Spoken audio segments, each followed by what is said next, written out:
This is Crick Buzz Centre Stage. Adam Collins, Bharat, Sundaresan in the middle of Edgbaston on the day before the Ashes are going to start. We said yesterday, Bharat, when it was raining and pouring, that we may not see play on day one, but the weather is marginally better. There's still some water in the air, but we know a lot more about the team composition. The main news coming out overnight from the captain, Tim Paine, is that it's very unlikely that Mitchell Starc will play.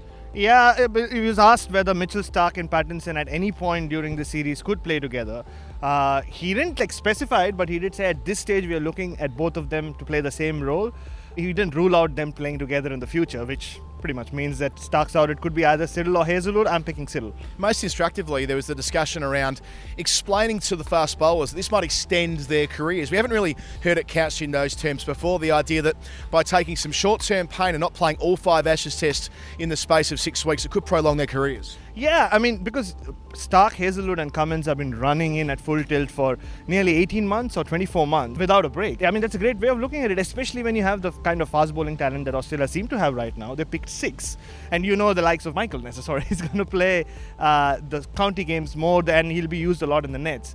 But you still have 5 high-quality fast bowlers to rotate around. So rather than put it across his rotation, this is a good way of selling it, like Paine said. And what a great story, Peter Siddle. Peter Siddle, who was so far away from the main Australian group of fast bowlers a couple of years ago, he got his run because Justin Langer is the coach. Langer said, I want someone like Peter Siddle back in the Australian setup. And he's timed his run perfectly on a track with lots and lots of grass on it. Yeah, I mean, Langer was asked about Siddle yesterday and he said he compared him with Jimmy Anderson, same age. Jimmy Anderson turned 34 yesterday, I think. 37, he's 3 years old. We'll forget about that. Justin Langer needs to be aware of these things.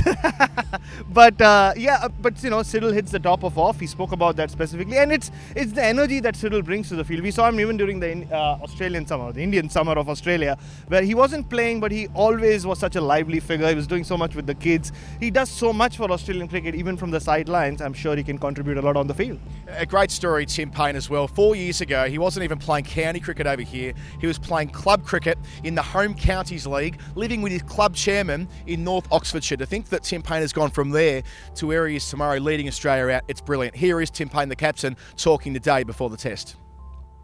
It's not about me being a winning captain, it's about us being a winning squad and a winning team. So again, whether I was captain or not, that doesn't change the fact that I want to win.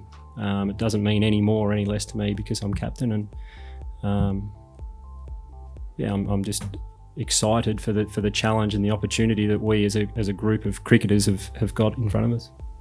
Every time you play Test cricket against anyone, it's a real honour to be out there and representing your country, and there's no doubt the history of the Ashes takes that to another level. So look, as I said before, everyone's excited. We've got a huge opportunity to come to England, do something that even some of our great teams haven't managed to do in the last 20 years, and we've got some self-belief that we can do it. So yeah, everyone's excited and can't wait.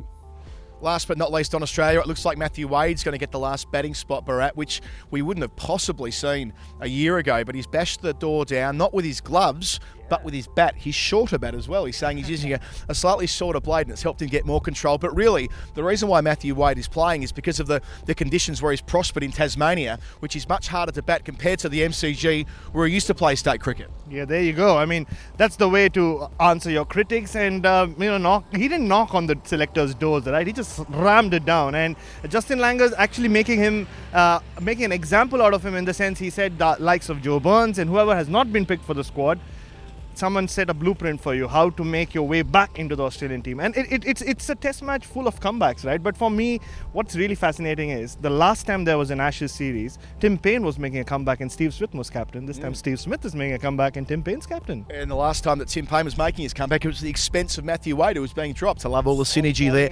From an England perspective, at the selection table, they're going to go with a ton of all-rounders compared to Australia, who are going with their specialists. But that probably means there won't be room for Jofra Archer, not on the basis of his talent, but on the basis of team dynamic. I think in a way England are taking a wise call by not just pushing Jofra Archer in immediately, because you don't want to disturb Jimmy Anderson, Stuart Broad, Chris Wokes, that triumvirate who done so well. And in most people's eyes, it was Chris Wokes who would have had to sit out, which would have been really, really ridiculous considering we're playing in Birmingham and he's done so well here and he's arguably been England's best fast bowler in Test cricket in the last 6 months anyway. So I think it's not a bad thing for whatever reason that they're not playing Archer. I think England will eventually realize that it's a smart move. In signing off, Bharat, I'm about to jump on the motorway to head to Bristol for the final women's T20. So you'll hear more from Crick Buzz Centre Stage later in the day. We can't wait for this historic series between Australia and England, the Ashes. He'll be here throughout, as will I. This is Crick Buzz Centre Stage. We'll talk to you later.